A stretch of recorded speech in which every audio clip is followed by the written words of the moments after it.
single day.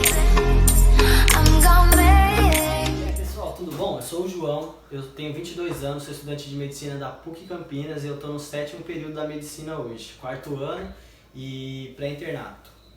Firmeza, para me apresentar, sou o Eric, também sou estudante de medicina, estou no 4º período, 2º ano, né? E faço medicina lá na Federal de Santa Catarina. A gente está gravando esse vídeo aqui pela 10ª vez, porque o Eric age sempre que não Dessa vez nada, cara. Então, aí pessoal, a gente vai falar um pouco hoje sobre um assunto muito polêmico aí, que eu acho que vocês Pra que esse é? e vocês aí que estão na fase de vestibular principalmente, né, estão morrendo de dúvidas sobre isso. Até mesmo o pessoal que deve estar pensando em transferir de faculdade, que é uma realidade, né? Inclusive eu conheço muitas pessoas que já transferiram de faculdade e tá em dúvida, PBL ou tradicional, né? Então a gente vai tentar aqui hoje esclarecer de vez isso pra vocês, porque tanto eu quanto o Eric, a gente se sentia muito perdido na época do cursinho. Eu lembro que a gente conversava entre a gente e a gente, mesmo tentando se informar, buscando ao máximo informação, a gente ainda tinha um pé atrás, ficava com receio de se arrepender profundamente durante a graduação, né? E hoje eu vou falar um pouco pra vocês da minha faculdade, como funciona.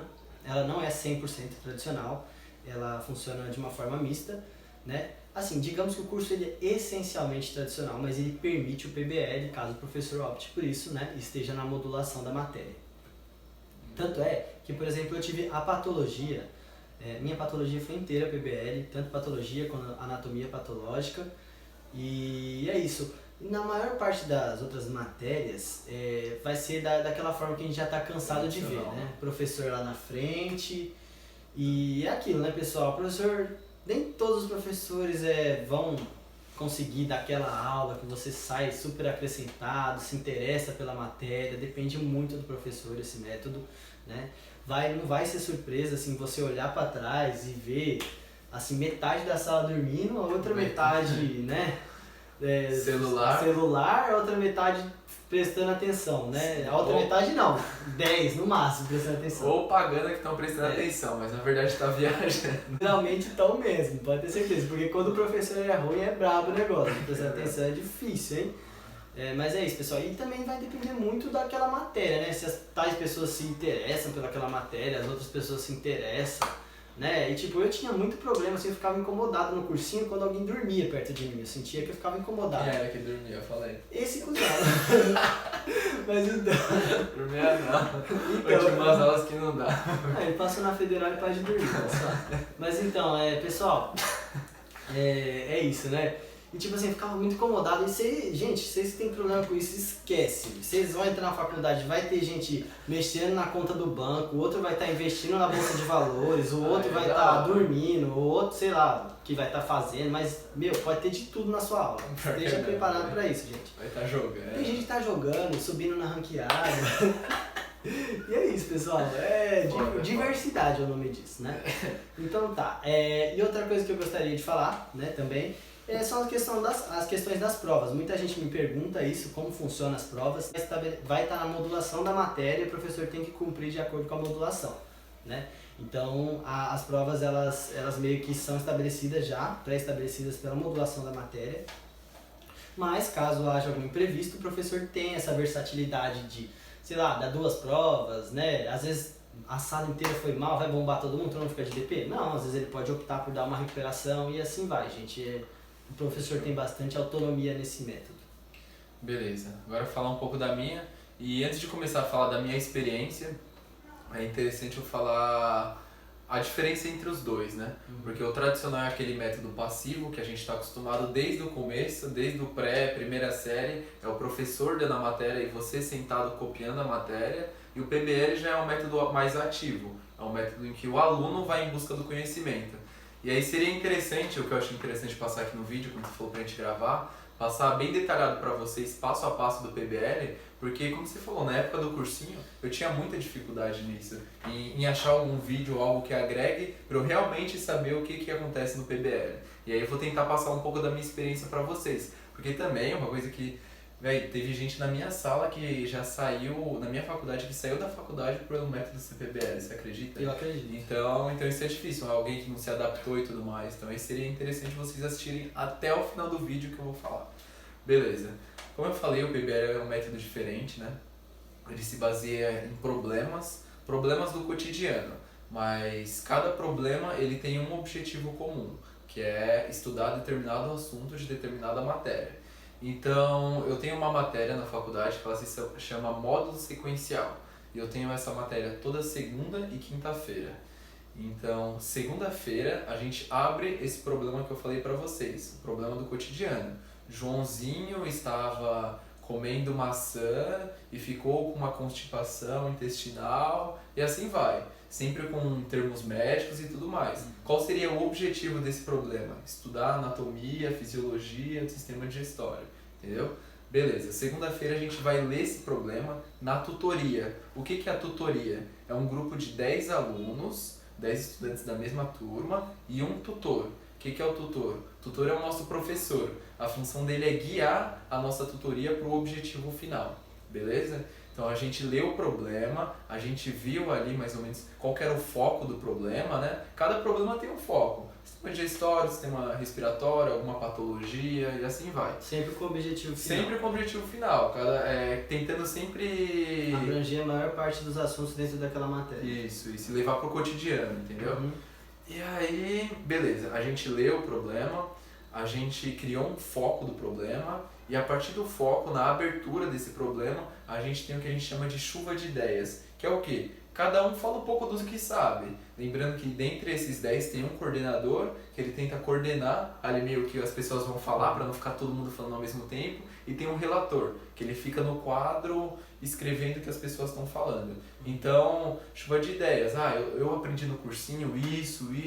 Na anatomia cada um fala um pouco que sabe. E não tem restrição, se você sabe bastante você fala. Por isso que muita gente às vezes é tímido e sente muita dificuldade de se adaptar a esse método, entendeu? Mas isso é uma coisa bem fácil de se adaptar, porque no começo é sempre muito difícil mesmo, mas depois os tutores, os coordenadores vão incentivando você a falar e tudo mais. E uma coisa que eu queria falar agora, que o Eric tocou nesse assunto aí, dessa matéria dele, me veio à cabeça também, né? Eu lembrei aqui das grandes correlações clínicas que a gente tem na nossa faculdade no ciclo básico, né? É no primeiro, segundo, terceiro e quarto semestre, são os 2 primeiros anos da faculdade. A gente tem essas matérias, correlação clínica A, B, C e D, igual essa matéria do Eric. E funciona exatamente da mesma forma. Nas e tutorias, sempre assim? focado, isso, sempre. E a gente estuda o caso e resolve em casa e funciona igualzinho a dele.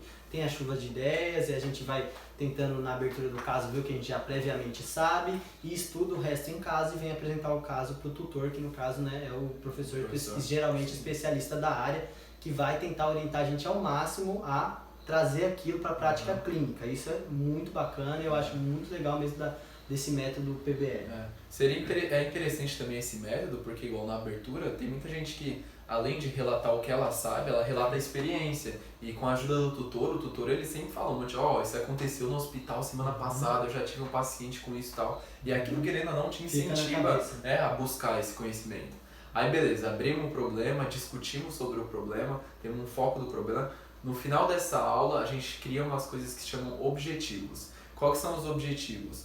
Objetivos são o que a gente deve trazer para a próxima aula estudada, que no caso a próxima aula seria quinta-feira. Então a gente coloca estudar a anatomia do sistema digestório, objetivo número 1. Objetivo 2, estudar histologia do sistema digestório. Objetivo 3, estudar a fisiologia. Isso no começo, né? Depois vai aumentando o nível de... tudo isso para poder resolver o caso. Anatomia, fisiologia, histologia, bioquímica. Você muda até contexto social, dependendo do problema, a gente pode colocar alguma coisa relacionada a isso. E a função do tutor é criar um funil com que a gente faça vá para esses objetivos específicos. Aí beleza, a gente sai da tutoria com esses objetivos.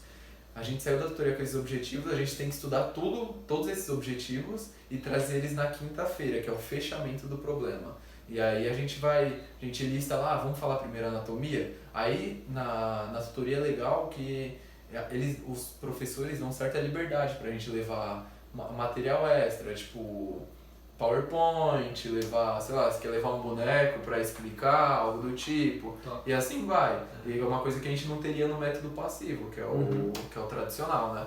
E aí a gente discute sobre esse problema, e aí depois o tutor fala se se tudo foi abordado, se falta alguma coisa e tudo mais, e aí fechou o problema. No mesmo dia que a gente fechou, a gente já abre outro depois e assim vai.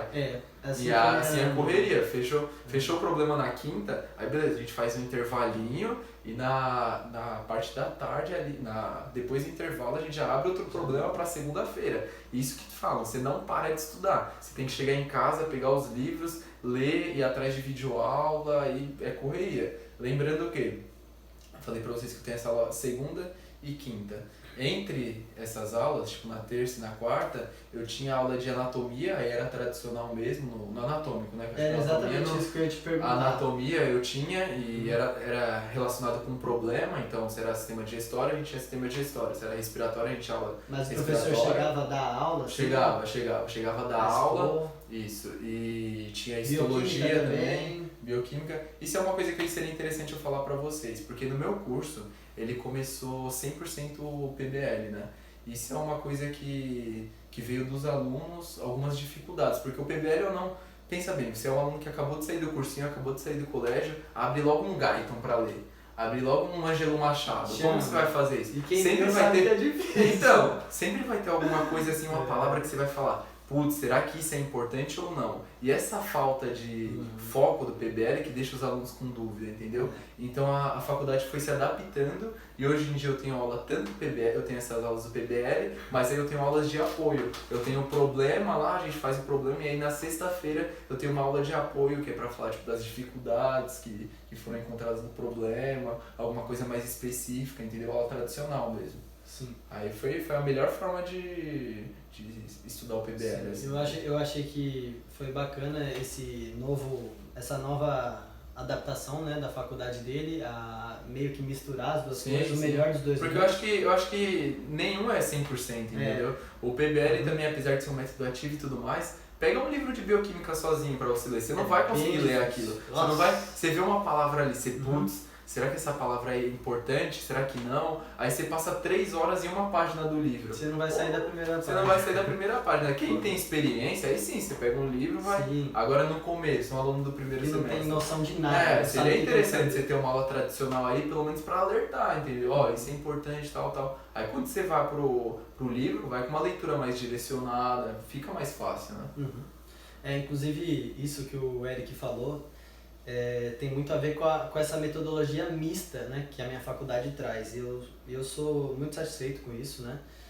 Claro, né, gente, que algumas matérias, por exemplo, o Eric vai entrar no ciclo clínico agora, como foi o meu caso, o 3º ano inteiro, vocês vão perceber que tem algumas matérias assim, bem importantes, assim, bases consolidadas, que você vai ter algumas aulas assim, com alguns professores você vai falar, poxa, eu não queria ter tido... Eu tive essa aula com tal professor, não foi tão boa. Saudade do cursinho, né? O professor do cursinho é da hora. E às vezes o seu amigo que está em outra turminha, separada, teve aula com outro professor e já foi melhor. Então as turmas acabam ficando meio defasadas, dependendo do professor que você pega. Né? Então. Nas aulas geralmente que abrangem a sala inteira, né? Da disciplina maior, por exemplo, se você tem ginecologia e obstetrícia, você vai ter a aula que todo mundo vai assistir, que é a aula geral, e você vai ter as aulas com seus respectivos grupinhos, né? E claro que vai ter gente que vai pegar um professor muito melhor na prática, tem gente que vai pegar outros professores que já não estão tão interessados assim a explicar, não tem tanto talento nisso, né? E varia, né, gente? Então é bem relativo mesmo aí. Mas eu acho que o mais importante aqui, o foco, é mostrar que não existe um santinho, o PBL e o diabinho, o método tradicional. Eu acho que um contempla o outro, um ajuda o outro, e no final você aliar os dois ali é uma coisa que seria interessante para todo mundo. E a sua faculdade tem pré-internato? Como é que funciona? Não, é porque eu tô na primeira turma, né, da UFSC Araranguá. Então e a gente vai ainda fazer um vídeo falando da faculdade dele. Fechou. E como que tá começando as coisas por lá, tá bom? Pra vocês saberem, pessoal que tá procurando. Vestibular no meio do ano aí vai ter também, vai dar pra entrar pelo Enem agora e tal. É isso aí, a gente vai fazer um vídeo falando da faculdade dele, tudo. Mas é isso, quando chegar no ciclo clínico aí a gente volta aí. E aí a gente vai discutir um pouco mais do ciclo clínico aí, eu e o grande Gabigol da média. Tamo junto, família. Aquele abraço aí, espero que tenham gostado, viu? E eu ainda vou fazer um vídeo falando do pré-internato pra vocês. Pediu like, cara. Like também, né? Esqueceu? Quem puder fortalecer a gente aí, aquele like, compartilha. Eu vou estar deixando aí meu Instagram, Fechou. o do Gabigol também na descrição. A gente vai estar compartilhando coisas bacanas por lá. Qualquer dúvida é só mandar mensagem aí que a gente... E é isso. Eu vou sempre avisar quando tiver vídeo novo também no meu Instagram. E é isso, pessoal. Fiquem com Deus e se cuidem. Tudo de bom pra vocês. Abraço.